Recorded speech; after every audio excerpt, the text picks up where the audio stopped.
Hey guys, so this video is for those people wondering how to transfer points from TronLink Pro to Trust Wallet.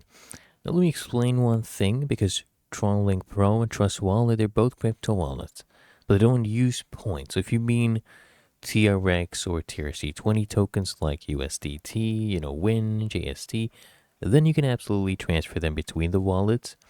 What you do, you come here under assets, you just select your asset.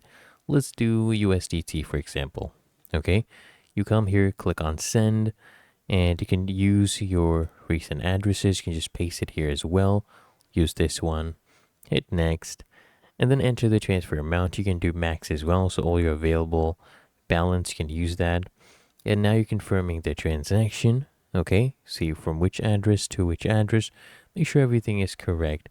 And then you just confirm. You'll see the fees right here. Okay, go ahead, confirm. Enter your password, confirm that, and the transaction will be recorded. Then you can wait for it to finalize. Really that easy. If you found this helpful, make sure you smash the like button, subscribe to App Mentor.